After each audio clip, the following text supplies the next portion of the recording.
వేలకు వేలు డబ్బులు పోసి ఎలక్ట్రానిక్ గూడ్స్ కొన్నప్పుడు మనం చాలా అంటే చాలా జాగ్రత్తగా వాటినైతే చూసుకోవాలండి. అంటే రఫ్ అండ్ టఫ్ యూజ్ చేయకుండా చాలా సున్నితంగా, సెన్సిటివ్‌గా వాటినైతే యూజ్ చేయాలి. నేనైతే అలాగే యూజ్ చేస్తాను. అయితే ఏమైందో ఏమో నిన్న రాత్రి మేము ఏసీ ఆన్ చేసుకుందాం అని చెప్పేసి ఏసీ ఆన్ చేసి కొద్దిసేపు ఆగిన తర్వాత ఏమైందంటే దాంట్లోకెళ్ళి స్పార్కిల్‌లాగా వచ్చినాయి ఏసీలో నుంచి.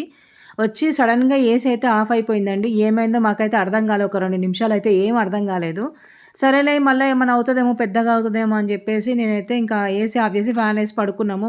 మార్నింగే నేనైతే మెకానిక్‌కి కాల్ చేశానండి.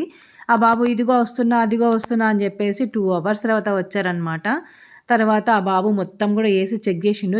చెక్ జేస్తే ఏమైంది అని నేనడిగితే స్టెబిలైజర్ కాలిపోయిందని జెప్పేసి సావు కబురు సల్లగా జెప్పిండండి. సరే ఇంగేం చేసేది లేక స్టెబిలైజర్ ఎంతైతదమ్మా అంటే 1800 నుంచి 2000 మధ్యలో అవుతుంది మేడం, తెచ్చుకోండి ఫిట్ చేస్తా అని జెప్పేసిండనమాట. ఇది ఈరోజు నా మినీ వ్లాగు. నచ్చితే లైక్ చేయండి, షేర్ చేయండి, సబ్స్క్రైబ్ చేయండి.